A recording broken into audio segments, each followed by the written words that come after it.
business booms.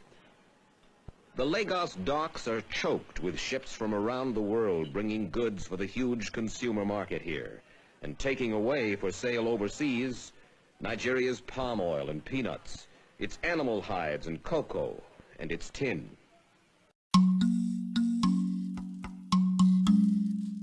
But the real prize in Nigeria, the overriding reason the major powers focus on this country's conflict, is Nigerian oil.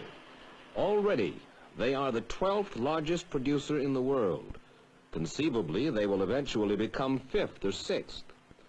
The British produce most of it, a United States company, Gulf, the rest. It is Nigerian oil, much of it under territory that Biafra claims, that is said to trigger France's last-ditch aid to Biafra. It is oil that Nigeria is counting on to finance the reconstruction when the war is done.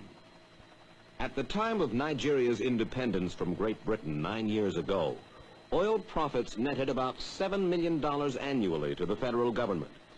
This year, in spite of the war, the Nigerian government will collect almost $300 million in revenue.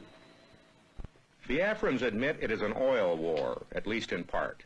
They know their country sits above what may be the richest oil reservoir in the world. And it is the oil, plus the ingenuity of the Igbo, that has kept Biafra running. In refineries, backyard stills like this, small, crude, hidden away in the bush, Biafra produces gasoline, kerosene, diesel fuel in surprising amounts.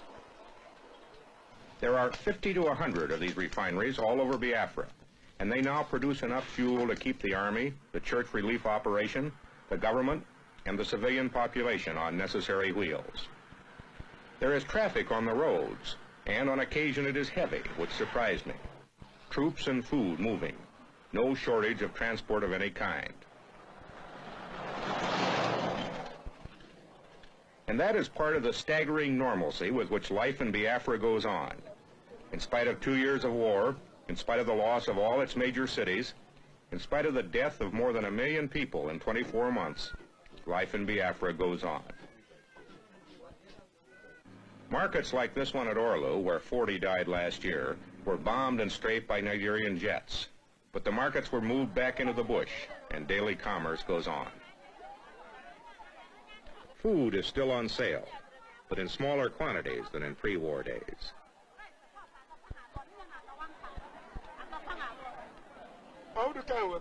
Basic services are still being sold for Biafran pounds.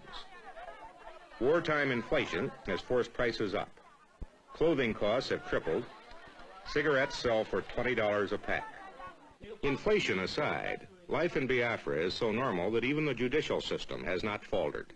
Back in the bush, a civil trial to settle a land dispute. Hardly the thing we thought we'd find in a supposedly defeated country about to be overrun. And in areas just recaptured as the Biafran army pushes south again, in cities like Owerri, where damage was heavy, after obviously heavy fighting, the business of cleaning up and putting things right started almost as soon as the area was secure. Owerri, after being in Nigerian hands for 7 months, is expected to be a fully functioning city in a matter of weeks, making room for refugees who already are starting to return, and for whom the first Mass of Thanksgiving in the unfinished and war-damaged cathedral was an event of paramount importance. They had to suffer first of all from the air with the bombing and the strafing that left so many of our civilians dead. They had to fight at the front where so many of our young men have died.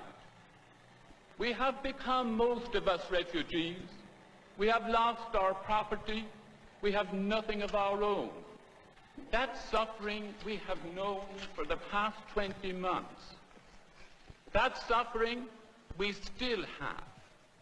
But we live in hope that that Holy Spirit will come down on us, that he will enlighten the minds of our leaders, and that they will lead us to a true and just and lasting peace.